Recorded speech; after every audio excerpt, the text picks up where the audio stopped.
شهر زیبای دوشنبه در روزهای پایانی ماه مارت امسال میزبان یک همایش بزرگ کنفرانس نهم وزیران کارهای خارجه کشورهای اعضای قلب آسیا روند استانبول خواهد بود. در این نمایش پرزیدنت های تاجیکستان و افغانستان، وزیران کارهای خارجه و نمایندگان بلندپایه 44 کشور و سازمان های منطقه‌ای و بین المللی به طور حضوری و مجازی شرکت خواهند ورزید.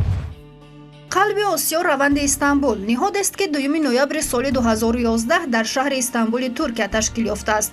آن میدان برای هماهنگ کردن همکاری‌های منطقوی با محور قرار دادن افغانستان است. زیرا طور معلوم افغانستان کشوری مهم در منطقه بوده، رشد و پیشرفت منطقه از بسیار جهت به امنیت و ثبات افغانستان وابسته است. روند قلب آسیا استانبول یک ابتکاری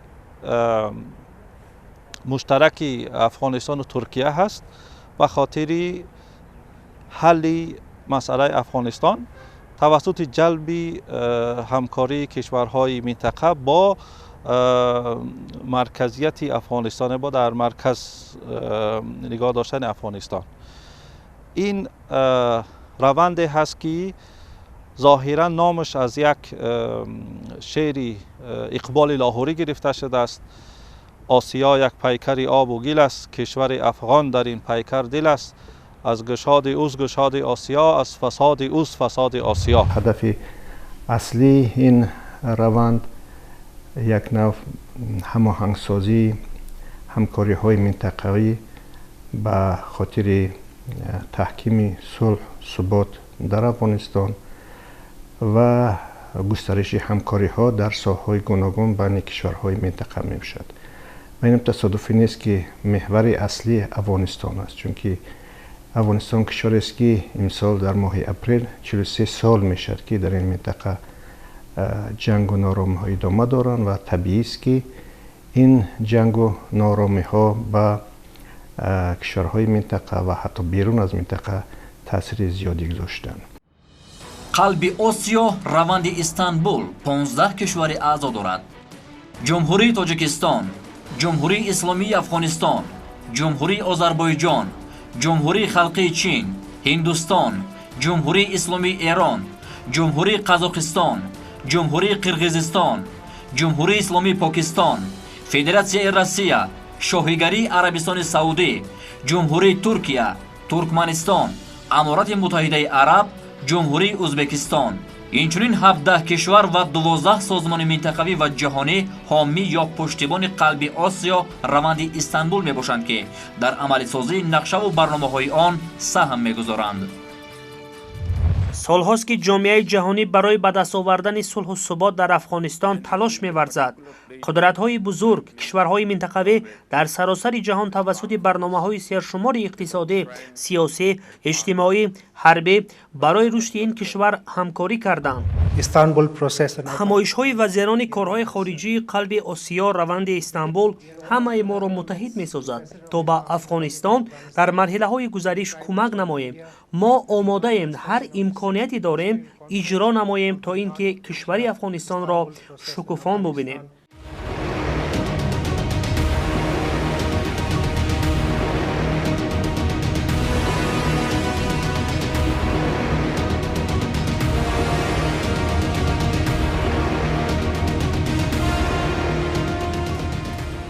طبق آیین‌نامه قلب آسیا روند استانبول، هر کشور اعضا با نوبت به مدت 1 سال همراه با جمهوری اسلامی افغانستان همرئیسی این روند را به عهده میگیرد و جلسه وزیران را که مقام عالی تصمیم گیری است برگزار می نماید. امسال 29 مارت جلسه کارشناسان ارشد قلب آسیا روند استانبول و 30 مارت جلسه وزیران کارهای خارجی آن در دوشنبه برگزار می گردد.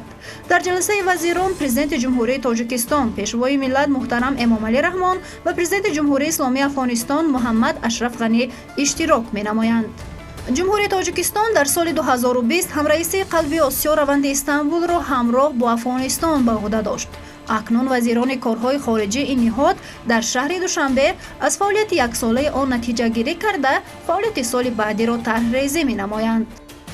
حضور ایالات متحده آمریکا و ائتلاف اطلنطی شمالی در جمهوری اسلامی افغانستان نشان داد که جنگ در افغانستان این راه حلی مشکلی افغانستان نیست. برای همین با تشبث ایالات متحده آمریکا، بریتانیا کبیر، ترکیه و افغانستان از سال 2011 روند تشکل با نام قلب آسیا روند استانبول و از همان زمان همایش‌های این روند در کشورهای عضو این روند آغاز شدند که روند یعنی کنفرانس روند استانبول نشست نهم این همایش است که امسال در دوشنبه برگزار می‌گردد. پیش از این کنفرانس هشتم در دفعه دوم در استانبول برگزار شده بود و در این کنفرانس هشتمی این نشست قرار شد که کنفرانس نهم رو تاجیکستان میزبانی کند. باید گفت که مقصد از کار این روند این مساعدت به استقرار صلح و رشد اقتصادی در افغانستان است. معیار اساسی این است که چطور همین مشکلاتی که در قلب آسیا با وجود آمده است که این افغانستان حسابیده می شود، در همین قلب آسیا چطور همین مشکلات افغانستان که هم از حساب امن و ثبات، هم از حساب اقتصادی پایین، هم از حساب گروه های درگیر، منفعت های گوناگونی که چه از داخل چه از بیرون در افغانستان امروز پیاده شده ایستاده است، فکر میکنم معیار اساسی همین است که ما در منطقه برای پیشرفت کردن منطقه آسیای مرکزی و منطقه شرق نزدیک و میانه افغانستان مهمترین دولتی هست که امروز یگان کشور منطقه را تا حتی جهان را نمیتواند بی‌طرف گذارد. هدف اساسی قلب آسیا روند استانبول فراهم آوردن زمینه برای محاکمه مسائل منطقوی، علل خصوص هوسمندگردانی همکاری‌های امنیتی، سیاسی و اقتصادی بین افغانستان و همسایگان آن میباشد. تا امروز 8 بار کنفرانس وزیران در این چارچوب دایر گردیده راجع به همکاری‌های منطقوی با حضور و مشارکت افغانستان قرارهای مهم قبول شدند. قلب آسیا روند استانبول دارای 3 رکن اساسی می باشد که همه همکاری‌ها در دایره همین 3 رکن پیش برده می شوند. مشورت‌های سیاسی، تدبیرهای باوری یا اعتمادسازی، همکاری با سازمان‌های منطقوی. به نظر من از هر سه این پایه‌های اصلی این روند مهمترینش اعتماد سازی است. به خاطر چه؟ به خاطر آن که مشکلاتی را که کشور افغانستان دارد هم به لحاظ داخلی و هم به لحاظ خارجی عدم موجودیت اعتماد است. یعنی بین روندهای گوناگون، بین جناحهای درگیر و همچنان بین کشورهای خارجی که با این روند سر کار دارند. در اینجا می شود مثلا به عنوان نمونه مثال زد، یعنی موضع گیری های مثلا هند و پاکستان، مثلا ایران و امریکا، اینها معمولا از بابی عدم اعتماد با یکدیگر در قضیه افغانستان وارد می شوند. پس این روند وقتی بیاید و این کشورهای که هم همسایه های افغانستان هستند و هم کشورهای هستند که با افغانستان سر کار دارند، به نظر من این روند می تواند در اعتماد سازی نقش بسیار مهمی داشته باشد و اعتماد سازی بین کشورهایی که با افغانستان همسایگی دارند یا در یک قاره با این کشور هستند به سود نه تنها افغانستان بلکه کل منطقه هست. یعنی آنگونه که از نامی این روند برمی آید قلب آسیا، یعنی اشاره به اهمیتی گئوگرافی افغانستان میکنه، یعنی در دل آسیا هست و موفقیت در این سمت میتواند تأثیر مثبتش به تمامی کشورهای منطقه برسد. مشورت سیاسی از 8 بخش عبارت است که مشورت دایر به مبارزه با تروریسم، اکستریمیسم، مبارزه با قاچاق مواد مخدر، بلند برداشتن سطح کمبزاحتی، مشکلات اکولوژی، مخصوصا جایگاه زنان باید که در افغانستان مشکلات زنها به حساب گرفته شود و چنین مشکلات هایی که در خود افغانستان وجود دارد، این مشکلات ها باید که در این کنفرانس مطرح شود و هر یک مشکلات به بخش ها تقسیم کرده می شود و هر یک بخش بر عهده یک کشور گذاشته می شود. روابط و مناسبت ها میان تاجیکستان و افغانستان مثل ارزش های مشترک مردمان دو کشور شکست ناپذیرند. اساسگزار صلح و وحدت ملی، پیشوای ملت، پرزیدنت جمهوری تاجیکستان محترم امامعلی رحمان موضوع تأمین امنیت و ثبات را در افغانستان، اینچنین اهمیت کمک های منطقوی و جهانی را برای احیای اقتصادی و اجتماعی این کشور دوست دائما مورد تاکید قرار می دهند.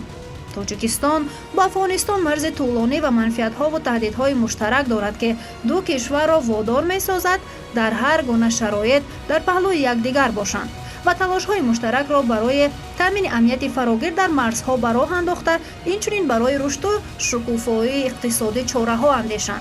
جمهوری تاجیکستان در دوره همرئیسی خود در قلب آسیا روند استانبول تلاش نمود تا همفکری عمومی را در منطقه در اطراف افغانستان مخصوصاً در روند صلح این کشوری همسایه به وجود آورد. به این خاطر شعار کنفرانس نهم وزیران این نهاد در دوشنبه تقویت اجتماع برای صلح و توسعه انتخاب شده است.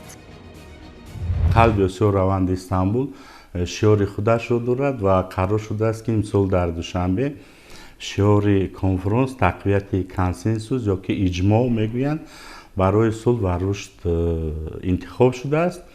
واقعا هر یک شعاری که در این کنفرانس های نوبتی قبول کرده میشن وابسته به وضعی که در افغانستان وجود دارد قبول کرده میشن. حالا مذاکرات بین افغانی در دوحه شروع شدند.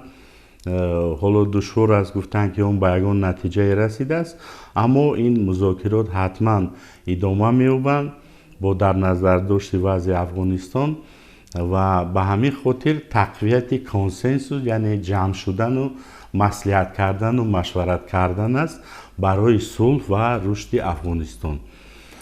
البته برای عملی سازی این شعار تمامی شرایط ها هستند، یعنی کشورهای اشتراکچی، مددرسان و سازمان‌های بین المللی در همین همایش از روی همین موضوع کار میکنند. ما تاجیکستان بیاین در دو محور با افغانستان مورد مطالعه قرار بدیم.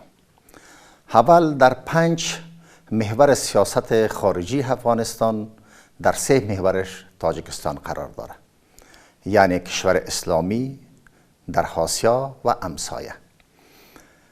یک بخشش مطالعه بکنیم مردم محور، بخش دومش مطالعه بکنیم دولت محور.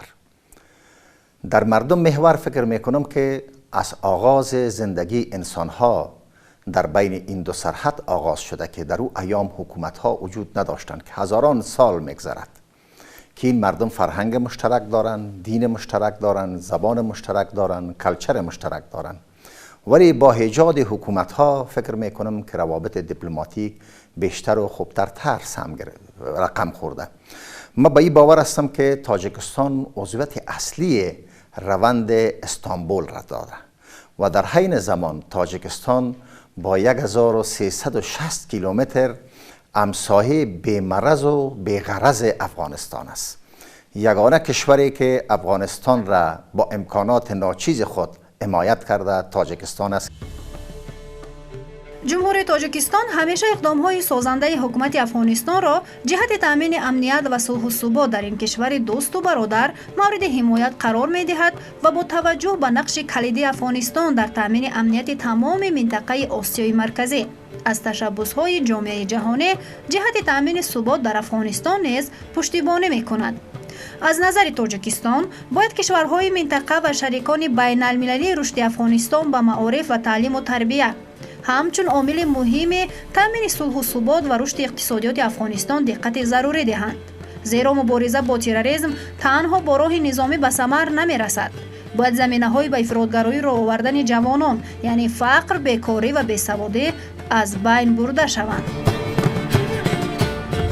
بسیار مشکل است که امروز تقریبا در 40-50% خاک افغانستان عملیات‌های جنگی ادامه دارند، فعالیت‌های تروریستی ادامه دارند. کشور بسیار نارام است و برای تطبیق این لایحه البته مشکلات زیادی وجود دارد.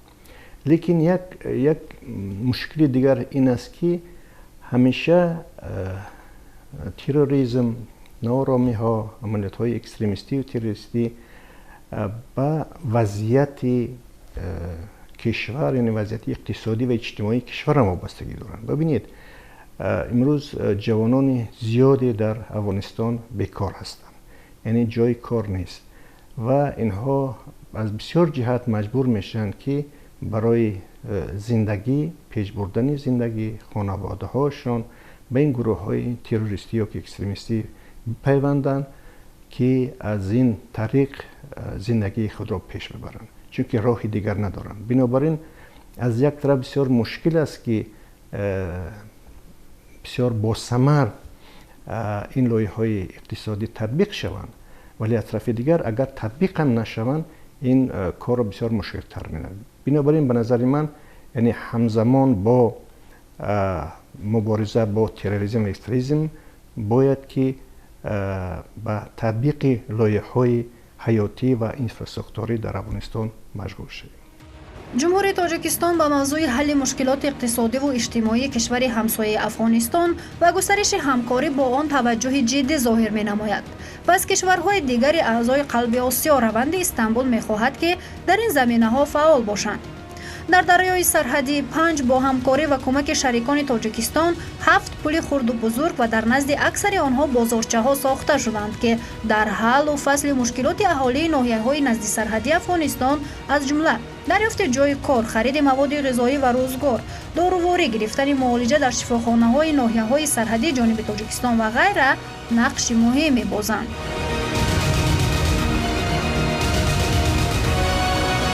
تاجیکستان چند لایحه منطقوی کمیونیکاسیونی پیشنهاد کرده است که در حالت عملی شدنشان افغانستان را توسط راههای ماشینگرد و آهن با کشورهای همسایه می‌پیوندند و آزادانه به جنوب و شمال خصوصاً به بندرهای بحری راه می‌گشایند. سال 2010 جانب تاجیکستان با مبلغ گذاری بانک آسیای رشد ساختمان خط بلندشدت انتقال برق 220 کیلوولتی را از تاجیکستان تا سرحد افغانستان به انجام رساند. در نتیجه یک قسم سمت شمال کشور همسایه با برق تأمین گردید.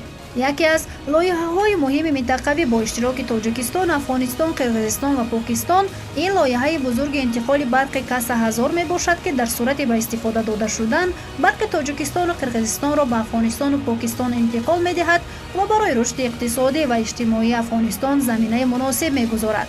تاجیکستان همچنین ساختمان راه آهن جلالالدین بلخی پنج پایان شیرخان بندر را در دست اجرا دارد. این راه آهن در آینده تا شهر قندوز افغانستان می رسد و تحول جدی در داد و گرفت و ترانزیت بین دو کشور و عموما منطقه می گذارد.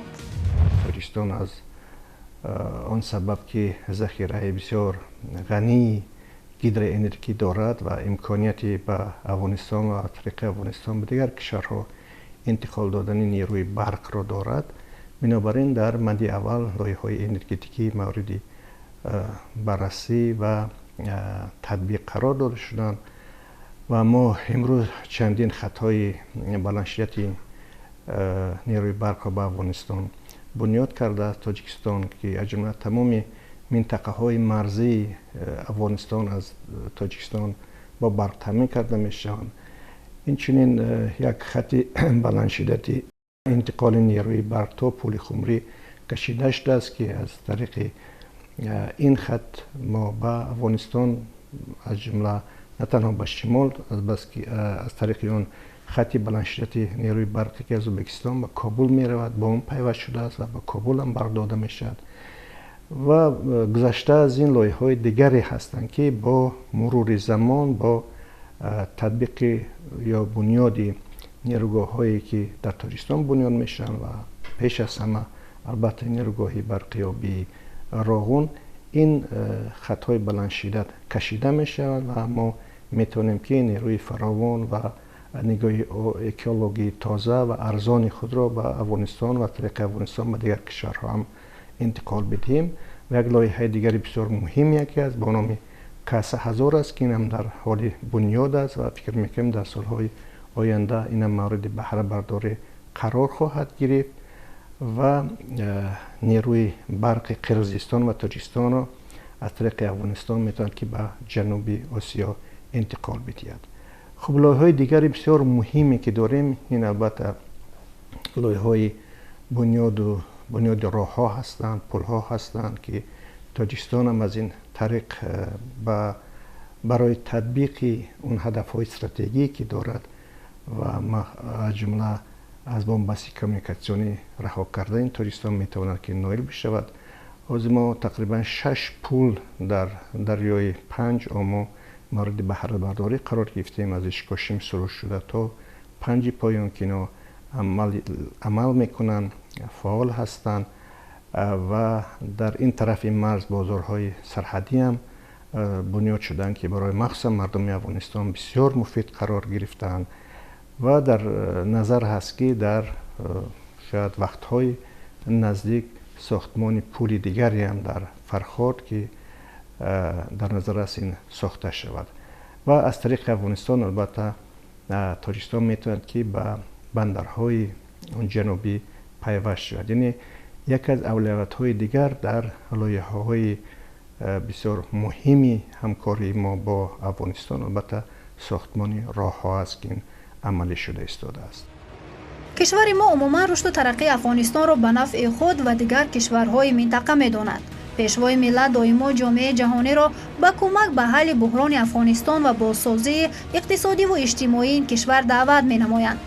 دایره دیگر تشبس‌های بین‌المللی تاجیکستان در مورد افغانستان حل مسائل امنیتی، مبارزه با تهدید و چالش‌های زمانی معاصر از جمله تروریسم، تندگرایی و گردش غیرقانونی مواد مخدر را در بر می‌گیرد. امنیت در افغانستان امنیت در تاجیکستان است، امنیت در منطقه است.